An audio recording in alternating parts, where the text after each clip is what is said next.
Hi guys, I am so sorry. You believe it or not, I was here at 11 with Judy.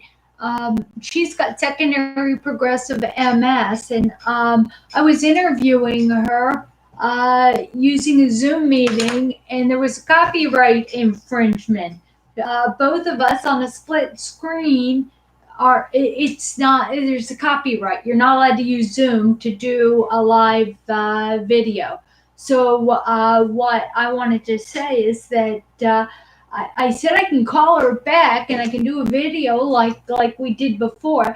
Now, what I'm going to do is I'm going to tell you what it was about and tell you we'll set it up in a future date. Maybe on YouTube I can figure out how to do a split screen, so you don't have to watch me while I'm interviewing people. Now, Judy is secondary progressive MS. And the way I want to take this live video stuff is that I'm going to interview somebody with secondary progressive MS, somebody with primary progressive MS, somebody with relapsing remitting MS. So I've got all these things lined up. I want to have a doctor. I've got and a physical therapist lined up, a nutritionist. I'm going to have that. Also, if any of you have a pressing desire to be interviewed there, please feel free to let me know there. You are more than welcome to join me. I'd love that. I'd love that because so much of this video channel has been about me. And believe it or not, I don't like talking about myself. I just don't like it. But I'll tell you what happened. I will tell you a little bit about what happened this past week. This past week, all right. I've got secondary chronic progressive MS, but I also have primary progress or not primary. I've got relapsing remitting MS. One of my old symptoms is dizziness, and I stood up from the bathroom and got an attack of dizziness and fell into the toilet paper roll, which pushed into my rib, cracked my rib, and then it pushed it up against the into the wall, so it cracked the drywall, and it was really bad. It was really bad. So it hurts to breathe. I can't swallow water real fast because then I end up coughing, and my body would rather die than cough. So I it was bad. So then I decide yesterday or 2 days ago, be, because I'm an exercise freak and use it or lose it, to go for a walk. So there is something that if you yeah, with this isolation, I had my earphones on and I was pushing my walker down to the end of the street. It's a very steep road, so so doing walking lunges at the end of the street. I had to sit. I just had to sit. So I put the walker towards the woods, but it was on an angle there. And when I went to sit, it fell over backwards, and I went falling over backwards. This is a good thing because I didn't fall on my side where that cracked rib was, so it didn't kill me. I fell on my head. I fell on the leaves, and I'm laying there, and then all of a sudden, what happens when you fall like that? You got to pee, of course. So I pulled my pants down, and I'm going in the woods there, and a car pulls up, and a husband and wife, and a husband calls out, "Can I help you up?" And I've got my pants down, so I'm like, "No, no, no, I'm good, I'm good. Yeah, keep going." So he kept going, and then I had to pull my pants up. I finally got my pants up, and another car came riding down, and this was a food delivery system. So meanwhile, I'm on the phone with my friend in California, and she's like, "Are you all right? Should I call Brian? Should I call somebody to help you?" And I said, "No, no, no, no, no, no, I'm okay. I go with God." So I'm laying there, this food delivery gal, young gal. She gets out and she decides she's going to help me up, right? And she says, "Do you want help?" And I said, "Yes," because now I got my pants up. Now I'm ready for the help to come and get me up there. So she comes over, she rides my walker, she grabs me, and again, this is Richard's walker. Thank you, Richard. So it's the fancy walker there, but it's not heavy enough to stay stable on inclines, on inclines there where you fall backwards there. So she helped me up, and meanwhile on the phone, my girlfriend says, "Let me talk to her. Let me talk to her. She's food delivery." At first, I wanted to tell her, and she's like, "Let me talk to her." So I handed the phone to her. It was on speakerphone, and you know what my girlfriend asked her? "Do you deliver groceries in California? Does your company work in California?" And I just had to laugh. I was like, "No, Rhonda, I mean, let this gal help me up." And the gal was like, "Yeah, we if you Google my company, maybe they'll deliver it to you." Meanwhile, this gal who helped me up gave me a hug. So with this coronavirus thing, you isolate yourself until you need a hand up, until you be in the woods, till you. So I managed to get up the hill, and when I got up the other hill, pushing slowly, and the gal left, I called my husband and I said, "You know what? You got to come and pick up the dogs, pick me up, pick us all up." But and he did, and I was grateful, and that was the end of my drama. So even though I don't like talking about myself, I've been taking pain medication because that rib hurts so bad. It hurts when I twist. It just hurts. But second time I broke a rib there. But you know what? Danger is getting out of bed when you have MS there. And yesterday decided to take my trike. I have a video where I record. I talk to you while I'm riding the trike. So I took the electric trike. It's a Liberty trike. You can pedal when you get tired. You can use the electric engine. So I got, again, libertytrike.com if you're interested in what that looks like. And it's kind of expensive, but so I go about 2.5 miles, right? I'm good. I went to the bathroom beforehand. I get 2.5 miles out. Now it doesn't matter if I can go back because I can always use the electric engine to come back.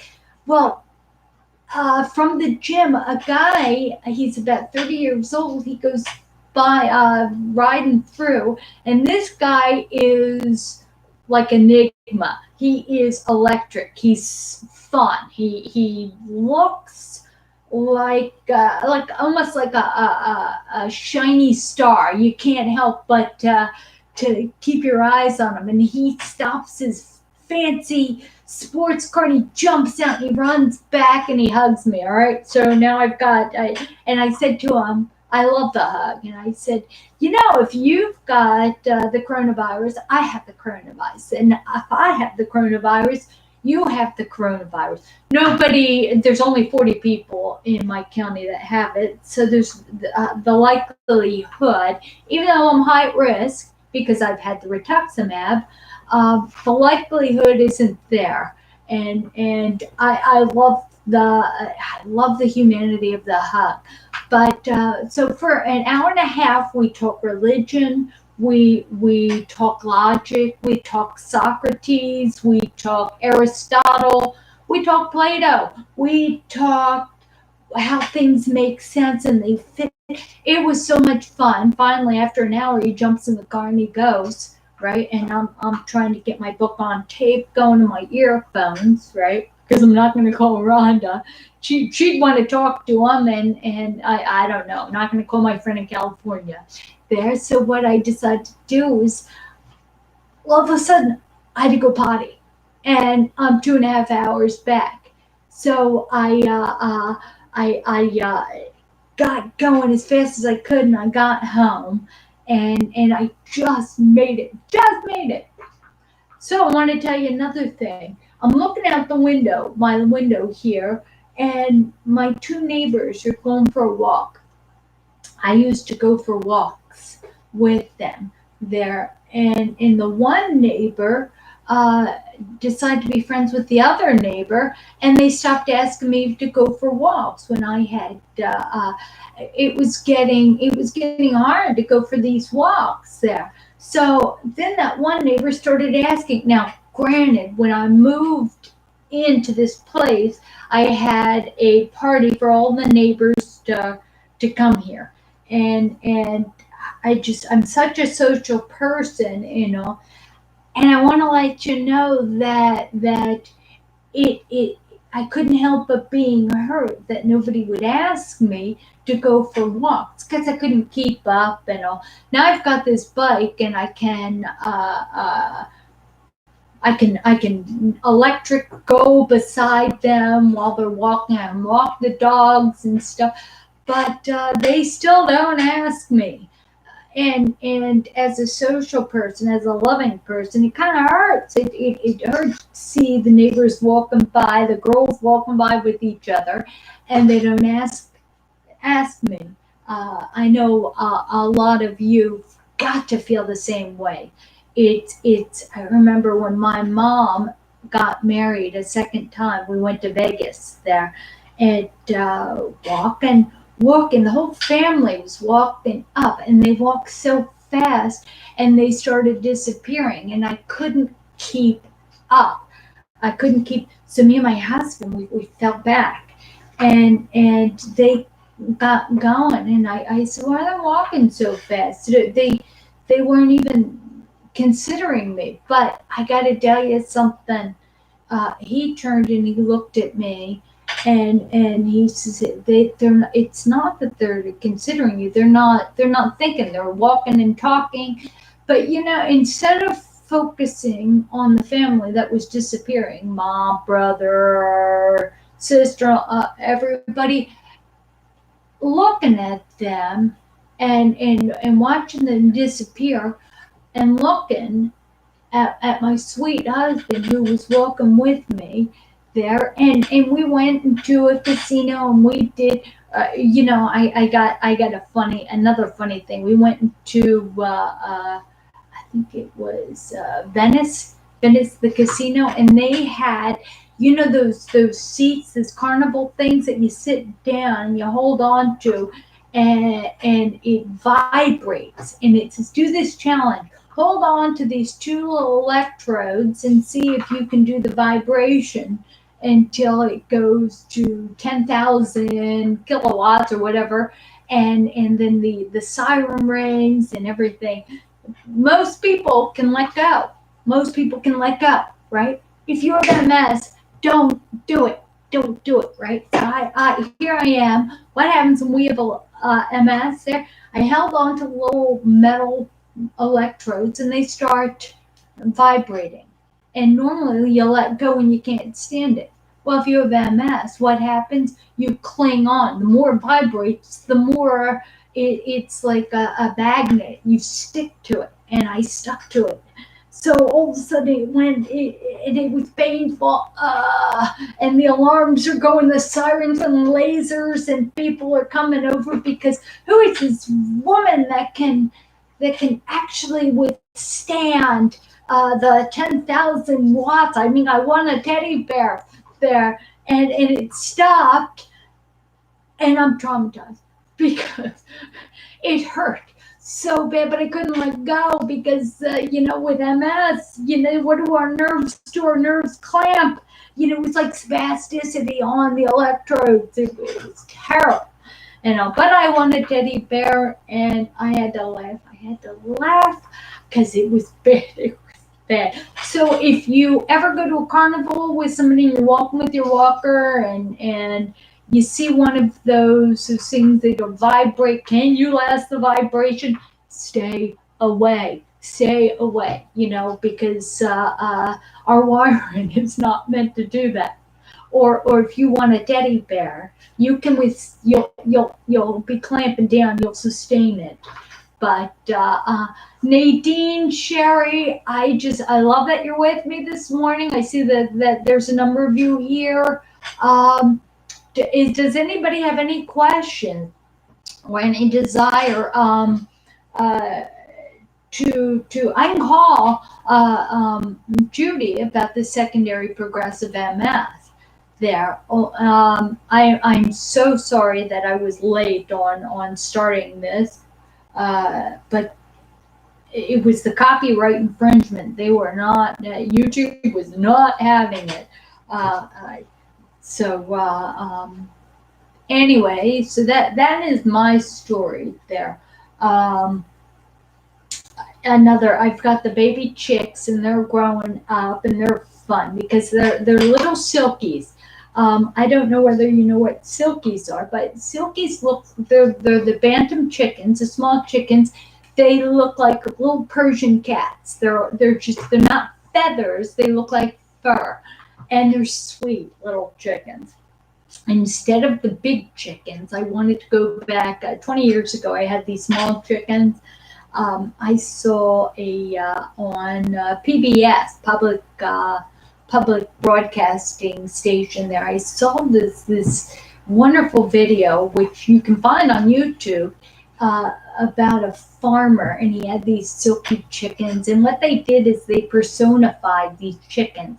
They had a chicken cam. I don't know how they did it, but down you could see the legs running, and so you were at chicken level there. Well, what happened was the Silky was running towards her chicks as a hawk was coming down to sweep up those chicks there, and she's running because her maternal instinct was bigger than her own life. She could not deal with the idea that her chicks was gonna disappear. So what happened was she's running like crazy, and she covers the chicks, and she gets down, and the hawk comes down and bashes her on the head. It looks like she's dead. She's laying there, and it looks like she's dead.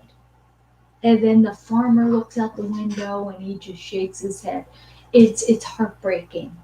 And all of a sudden, the Silky stands up. The mother stands up, and the chicks start falling around, and it was so awesome that I looked at Brian and I said, I want one. I want a Silky. And what ended up happening was I ended up going to work. I taught a weightlifting class and worked with our gym, and I did that. And then what ended up happening is I came home and there was a box in the back of his car, and he says, "Oh, I got something for you." I don't know how he did it. I went and I opened the box, and there's these eyes looking up at me. He got me a Silky, and two. Actually, it was two Silkies, and they just were so much fun. They were sweet little chickens. Hi, Jane, there you are. But anyway, so that's my story with Silkies. Another story, and it's Easter story. Martha Stewart actually did some sort of episode about having these silky chickens. And what was fun about that is silky chickens tend to be Easter babies, and people, if you get the white ones, you can dye their little feathers or their little furry with food coloring. And we decided, well, we're going to try that. So we had the two chickens, and we dyed one, Stella, redhead. We made her a redhead, just a little crop, and then we made Lily, the other one, a blonde. So I'm holding Lily on my lap, and I throw Lily down. Well, Lily jumps on Stella, and guess what? They didn't recognize each other. So Stella, I think, was from Jersey, like me. She was like, she wasn't having it. It was on, and those two did this cockfight. My husband had to get a hose to separate them because they didn't recognize each other. So we separated them in the yard, right? And I decided to pick up Lily and put her in the coop, right? Just well, Stella was on the other side of the yard. And she was crying. She was just like she was crying. Well, Lily heard that, and they might not have recognized each other's head, but they recognized the call. So we let Lily out, and Lily went running to Stella. So the blonde goes to the redhead, and it was love. Love was in the air. But that was it was a beautiful thing. But anyway, we also had in California, we had automatic sprinklers. And what they would do is they beep, beep, beep, beep every time you did a zone. So we used to sit out there and with the chickens, and we'd go beep, beep, beep, and they would, because the chickens didn't want to get wet. You know that saying, "Mad as a wet hen." There, so they would hear that, and they'd run like crazy to the next zone. They knew something was coming there, and it was fun. It was we call that the chicken follies there. There's the other thing that if you look at my chicken, my pets video, you'll see some of these chicken videos. There's chicken rugby. You can actually take a piece of toast or a piece of bread, we'd throw it out to all the chickens, and one of the chickens would pick it up and start running, and the rest of the chickens would play kill the chicken with the bread, or get them, so that you can take it away from them and run across the lawn in the other direction, and that's kind of fun. The chicken rugby, until it's all gone, until they all eat it. Anyway, funny chick. I'll tell you what, these baby chicks I have, they're silkies there. And I think it's 3 females and 1 male. So if I get a male, I'm going to breed a couple of these silkies. One of them is it's like a butterscotch color, and 3 are white there. So I've been reading all about raising silkies. So I was talking to, all right, on a second note here, I was talking to Judy, and I was on the phone for a while with her, and she started talking about isolating and about how alone she's been, and that's kind of been okay with her. She's been reading a lot, and she's been she was talking about a show she watches at 11 o'clock with her pets, and I think about answering questions or specific emails on social media, on Facebook. I answer emails. I've given you guys my home phone number or my email address. So occasionally through msfrontiers.org, I'll get a message, and I'll let you guys know. I'll answer it there because, I know I do these videos, but I'm not any different than you guys are. That's why I said it'd be fun to interview anybody who wanted to be interviewed.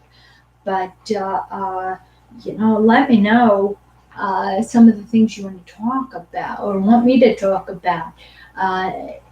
The diet nutrition, I'm going to do a video about that. But anyway, we were talking about what do we do to stay relevant in society right now when we're told to isolate ourselves, and I we can lose our humanity if we're not careful.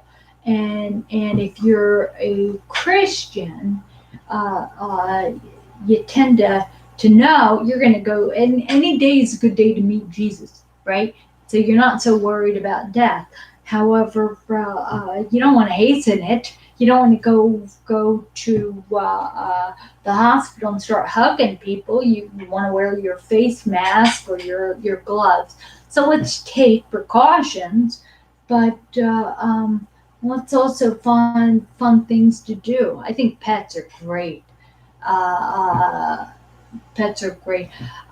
Jane, I just saw you write down plant-based diet, keto, fasting. I tend to do a paleo diet.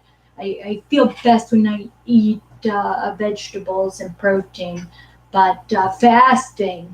God bless those of you who can fast. The only time I can fast is at 9 o'clock at night when I'm done eating, and then 9 o'clock in the morning I have breakfast. 12 hours. There is no way that I can skip a meal. I eat every 2 hours. Am. I gotta eat that. All right, let's see. Okay, I love that you guys laugh at yourself. Uh, Boy, I'll tell you what. I could show you my rib bruise, but I well, you know what I'm going to show you. Like fun. All right, it's on this side there. All right. When I was 18, I went to a tattoo parlor with my girlfriend, and I got a little rose on my hip. Well, when I had my spinal tap, the neurologist is like, "What's that?" And I got to tell you, it has morphed into me. It has gotten blurry, and you guys are gonna love this thing because you will appreciate the humor. All right, let me see. All right, you see that? You see that? All right.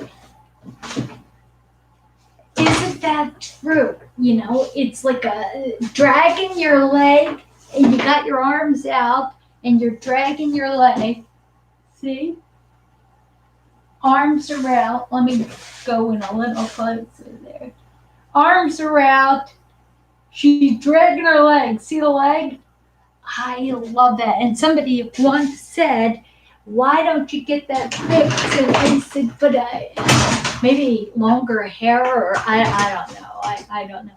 I laughed so hard at that. I would dream of getting that fixed. Look, and now I've got the chair caught in my walker there, and it's coming with me. So I'm trying to get closer to you. Um, Nadine, you're only having one meal a day? God bless you. I don't know how you do that. There, you know what? And I learned when I was doing classes in nutrition. How did you feed your babies? Those of you who have children, how do you feed a dog? How babies need to be fed every 4 hours, every 2 to 4 hours, right? And that increases your metabolism, right? Because then all of a sudden your body doesn't think you're in Ethiopia. The more time you go in between meals, the more your body holds on to fat, the more your body holds on to its reserves because it doesn't trust you. You're not going to eat there. So what you're going to do is just what I do. There was a pizza diet when we had the studio. My husband had a client that all he would do is eat pizza. So he told him to go out, get a extra large pizza and have a slice every 3 hours. It was a guy. Every 3 hours. Now, as far as diet is concerned, a typical rule of thumb is that a man's body doesn't burn any more than 800 calories in one meal, and a woman's body doesn't burn any more than 600 calories in one meal. And you can go online and do the look at your basal metabolic rate and find out how many calories, depending on your age, your height, and your weight, it takes to run your body, and you can decide exactly what size you want to be based on that, based on your exercise, that kind of stuff. You can plan your meals, and so I'm not big on specific diet things as much as all right, start with your calories. How much calorie intake should you have? and then start thinking about quality food instead of pizza. Think, all right, maybe I'll have oatmeal, and I'll have oatmeal as I'll have some. Let me see, some fish. Maybe I'll have, and I'm of German, Russian. I'm Euro trash, right? So I like meat and potatoes.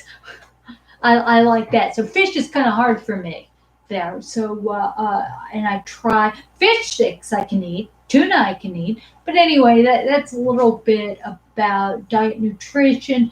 I try to eat leafy greens, and I try to introduce berries and stuff like that. So you're talking about that. All right. Let me see. These are your.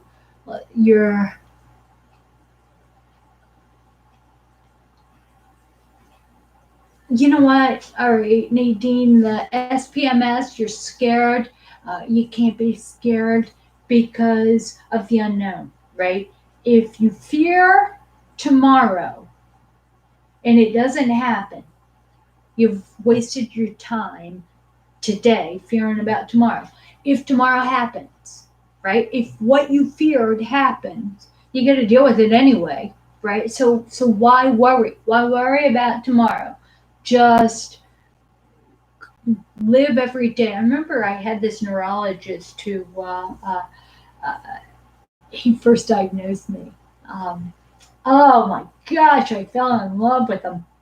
I don't know what that was about, but it was military. It was a young military neurologist, and he diagnosed me. And years later, I had MS. I had been to many doctors, outstanding doctors, and I got scared. So I gave him a call. I tracked him down because, if you're an Air Force wife, you're good at that. Tracked him down, and I said, this is kind of scary. I don't know what to do. You know what he told me?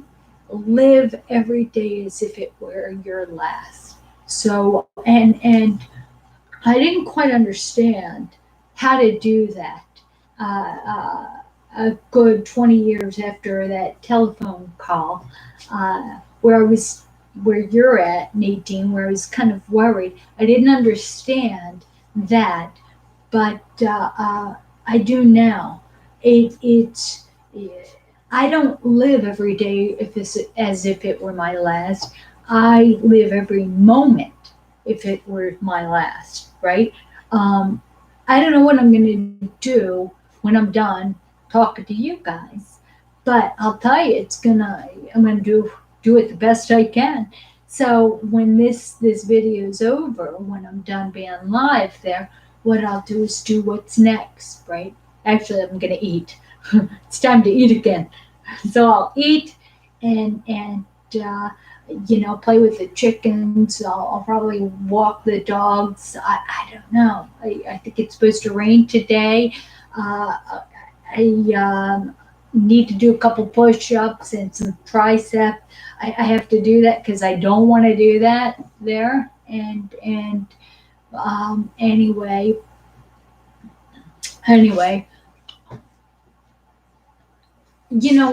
Nadine, you talk about you don't want to eat.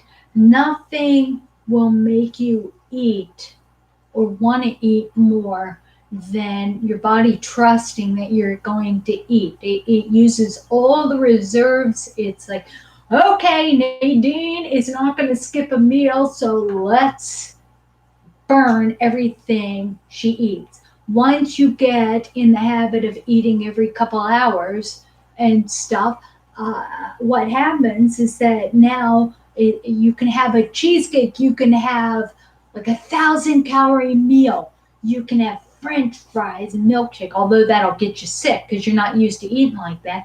But you can eat 1,000-calorie meal, and now your body is so used to burning through the calories that you eat. And Nadine, I'm going to talk about you there. It's going to say, Nadine's used to eating calories and she just ate a gut bomb and we're going to burn through it, right? Because we know that 2 hours after she's done eating the entire turkey and the mashed potatoes and the dressing and everything like that, we know she's going to eat again. So guess what? We're going to burn as much as possible there. And a lot of times when you eat a gut bomb like that, you'll find that you'll actually drop some weight. I know I have. So food is what is it? It's a source of heat, and I used to say, all right, you got a fire. Do you once a day, do you take a log, Nadine? Do you take that log, meaning one meal a day, and put it on the fire and expect that fire to burn? No, it makes the fire go out. So what do? You take little bits of wood and you toss it in there all day. If you do twigs, you do say 100 calorie, 200 calorie twigs there. Now you get a rip snorter. And you start adding a little bit of exercise, and now we have MS and it's hard to move. Guess what? More calories. We burn more calories. I didn't know that. I went to my doctor one time, or my physical therapist, and I said, you know, fat runs in my family. So I said, gosh, and I was chubby all my life. So I said to my this physical therapist, if I've got to walk across the room and it's so much harder, I wish I was burning more calories. And she looked at me and she says, Dulci, you are. And hallelujah. So a lot of people come up to me and say, gosh, I wish I looked like you, because I'm really tiny, size 0 and stuff. And or they'll come up and they'll say, gosh, I used to look like you, and I hate to be shitty, but I'm like, I used to look like you. And it's terrible. And some people, I don't say that anymore. When people say, how are you so skinny? I tell them that my left leg is stiff, and I just shove food down in that left leg. So everything I eat, I put in that left leg and it stiffens it up there, and it's harder to walk. I said, get MS, and I'll tell you how to be really, really skinny. But anyway, hi Lisa from Idaho. It's cold in Idaho right now. Let me see. Bofani. Gosh, Sherry. You're awesome. It's hard to get up, isn't it? It's hard to, set your alarm and stand up every 20 minutes and get blood in your legs, or it's hard. It's hard to do that.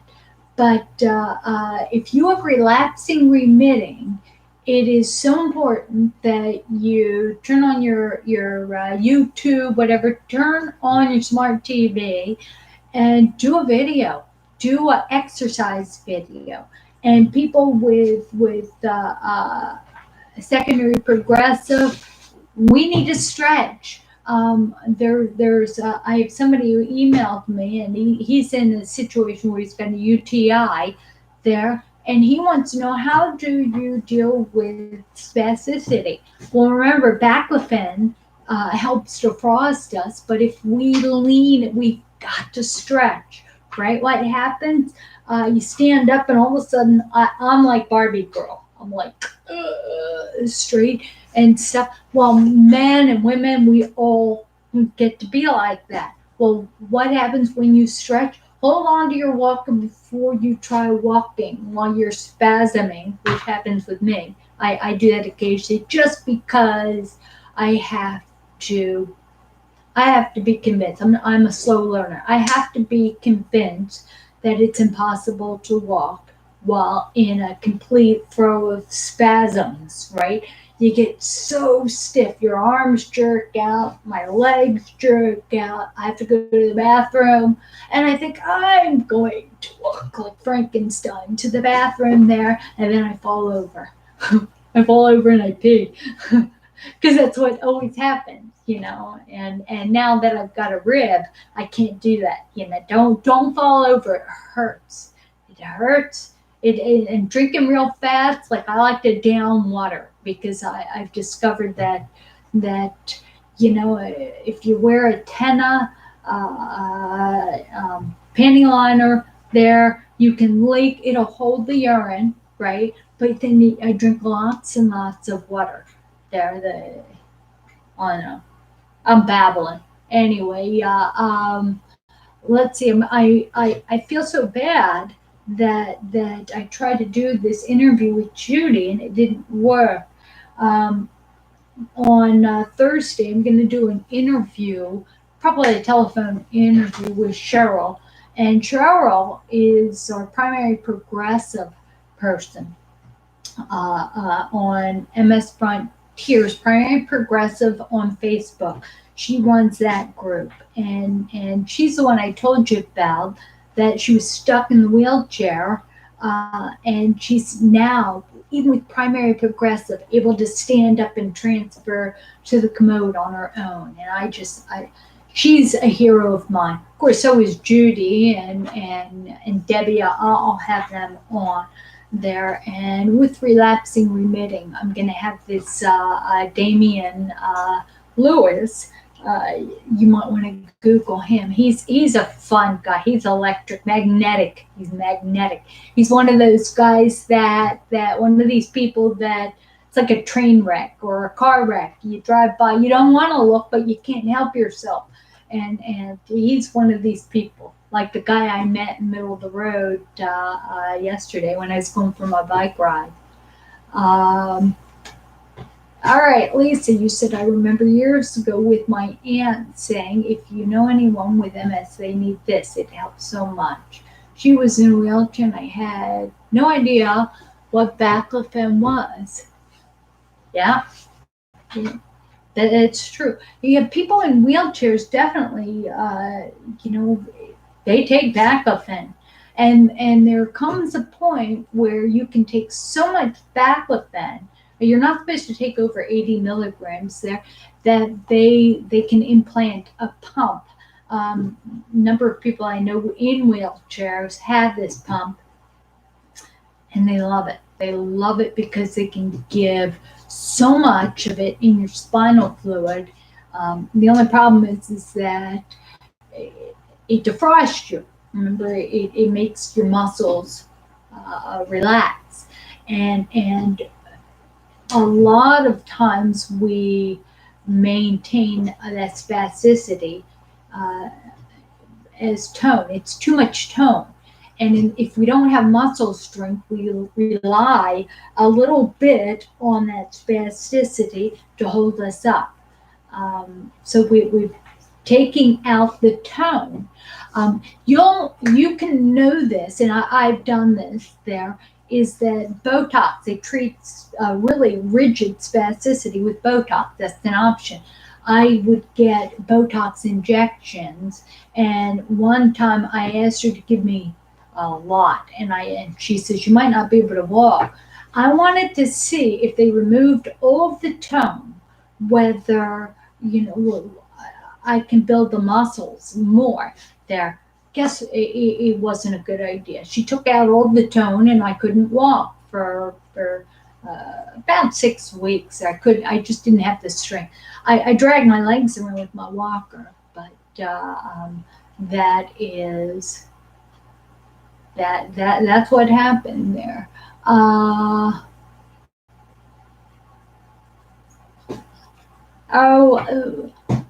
Buffoni, you're from France. Oh boy, we're reading mixed reviews on this coronavirus in France there.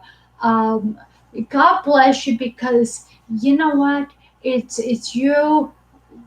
You know what? It's easier, I have to say, after having this disease this long, it's easier having the disease than watching somebody with the disease. I know it tears my husband up. When I fell in the bathroom and I broke in fact, I pushed all the way out to the plaster and through the wall. there. And I when I fell and I broke the rib, um, that night he's looking at me and he had so much sadness in his eyes, and he said, I'm so sorry you fell. And I recognized that he feels responsible for not creating a safe bathroom for me. So he went and he got handrails. He retrofitted it. Uh, Not that I wanted it to look like a disability bathroom, but guess what? I have a certain responsibility to be safe because it kills them to see me fall. It kills them to, they love us and they don't want us to do stupid things. And I do stupid things. I really do. But, oh, that detective fluoride. You know what it is, Belafonte? It is, I believe, Tectafera. I think you're taking that. I think your husband's taking that. But again, God bless you for being there for him. Oh my gosh, just it's our spouses, our significant others, our you know what, our family, our kids, our parents, anybody who's there for us, anybody who loves us enough to hurt for us there. You know what's great about them is that they carry the weight of our disease with them. We don't have to wear the disease. I'm going to talk a little bit about people saying that calling me an MS warrior. If you're an MS warrior, that's great. I'm not an MS warrior because a warrior is somebody who volunteers to fight something. There, my husband's an MS warrior. What am I? I am a crusader. I am stuck with this. Crusade is, I'm being attacked by something I don't want and I'm pushing back. I'm a crusader. I have to, I don't want to be, I don't want to be a victim of this MS there. But I'm not warring against MS. I'm learning to adapt and live within the restraints of what I have, and make the best of it and share the best of it there. Belafonte, you are a warrior because you're there for your husband. You are choosing to be, you carry this disease. You're sharing the disease.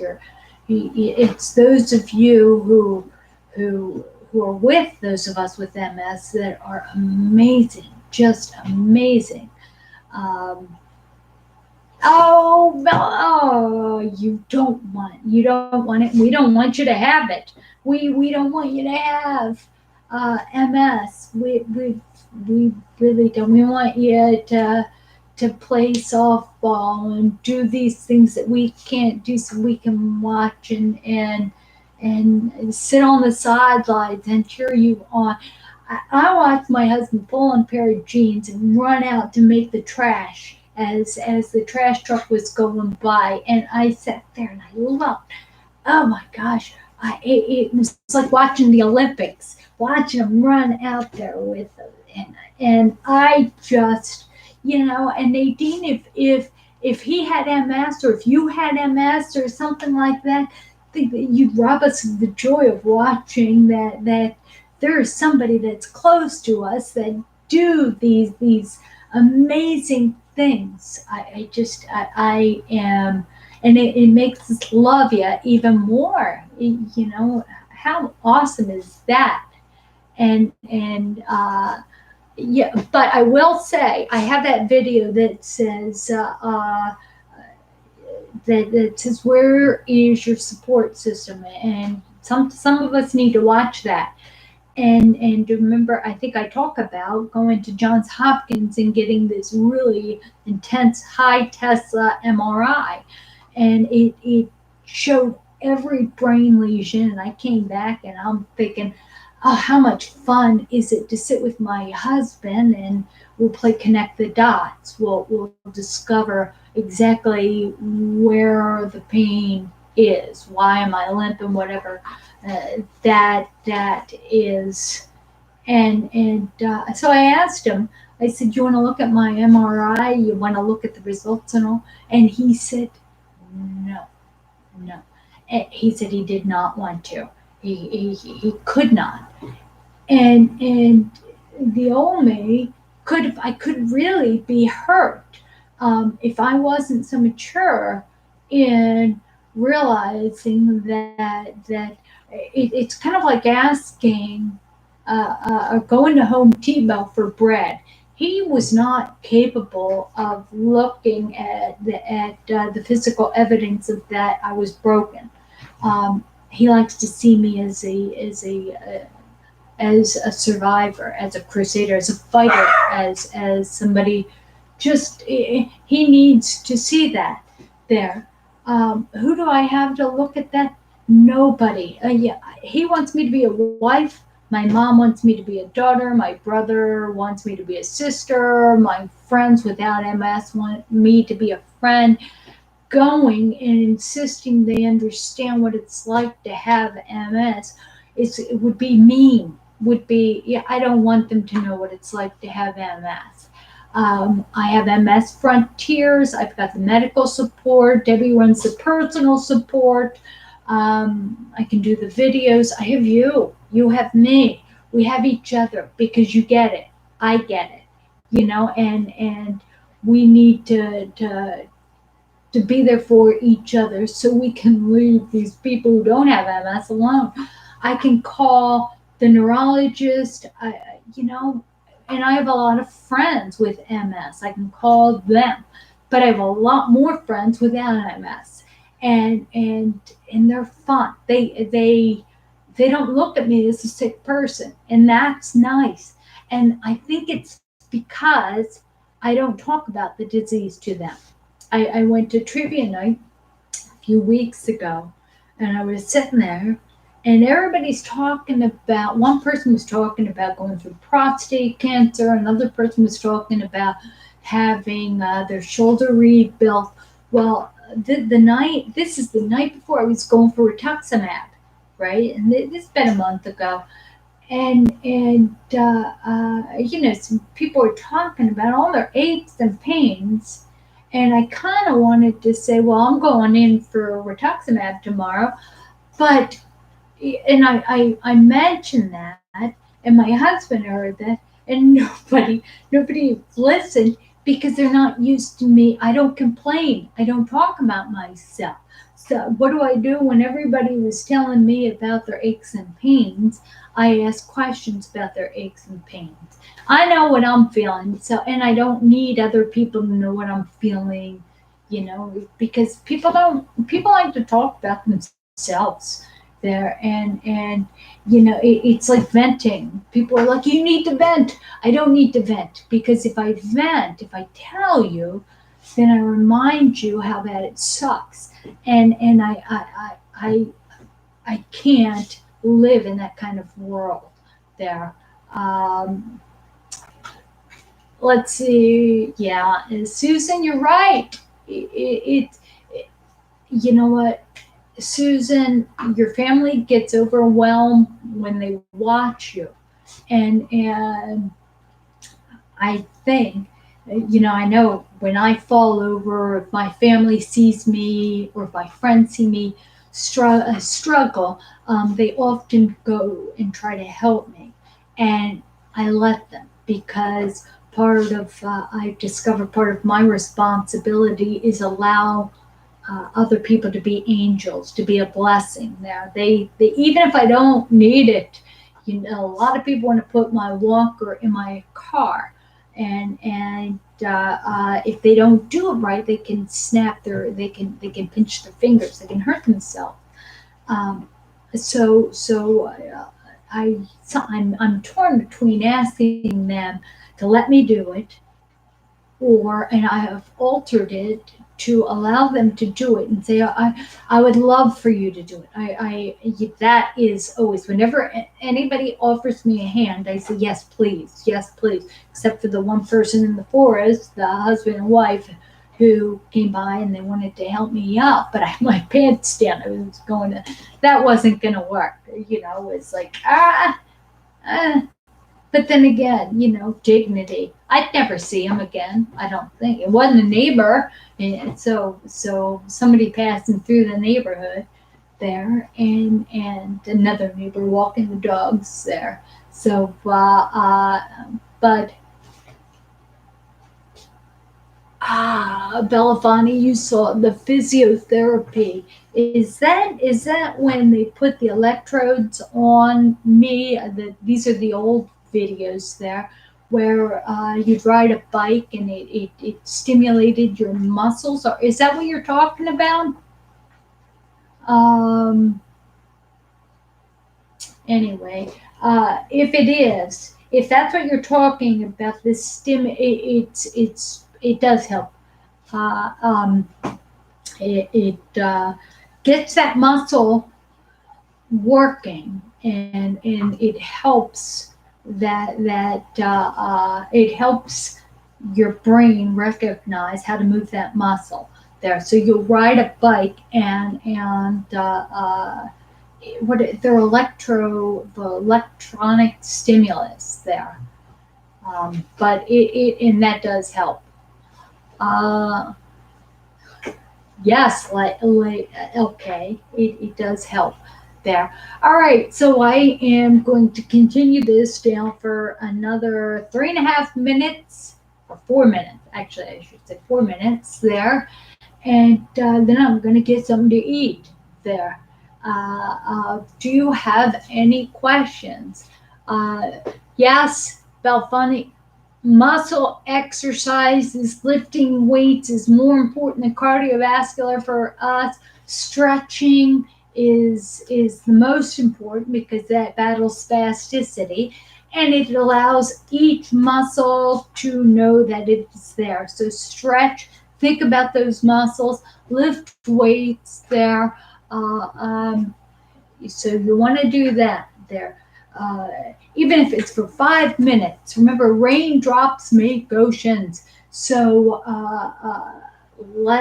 even if you get a couple dumbbells, you get a couple weights, or the bands there. Walk by, do one set, and keep walking by there, and keep doing that because it'll all add up. I think I showed you how to do. I know I did push-ups on your kitchen counter, so you can do that there. All right, Sherry can see that it's behind a laptop there, so I can't see right there. All right, I'm going to stand up and see. Oh, all right. All right, so now I've got 2 more minutes there, and I have told you stories. For somebody who doesn't like talking about themselves, I can't believe I've talked for an hour straight. and I would so enjoy you guys being here. Hi, Anna Marie. Yeah, I know Anna Maria through. She lives in the next town over. Um, it's so nice to see you here with me. Anyway, tell your mom I said hi, and I hope you guys are doing well. There, it's beautiful to see you. Uh, that is in Susan, and anyway. Um, Anna Maria, you go to Dr. Becker, and Dr. Becker does that exercise. Uh, do you go to Dr. Becker? Anyway, uh, I got nothing. I got nothing. I got another minute there. Uh, so, so I got nothing. I got nothing. I got nothing except I'm thinking about food. God bless all of you. You know what? That's where I'm going to go. All right. I'm going to say a prayer. I'm going to say a prayer. If you don't believe in God, that is fine. Doesn't mean God doesn't believe in you. Doesn't mean that I don't believe in you. I've got to say a prayer here. Dear Heavenly Father, I lift this time up. I lift these people up that watch this video. Give them the comfort. Give them the strength. Give them the joy that I feel in my heart and that you feel in your heart for them. Lord, we have no choice but to do this disease and to live this life with this disease. And we know we're here but for an instant, Lord. Nobody exists that long, and no one gets that alive, Lord. And we just ask that you enable us that we can be positive and help and love each other and show that with you, Lord, and use my words to touch the hearts of those people who watch this, Lord, and be there with us, Lord. In Jesus' name I give thanks. Amen. Also, go to msfrontiers.org and look at the resource. I have to say that the resources we have for you. God bless you. Please subscribe and keep coming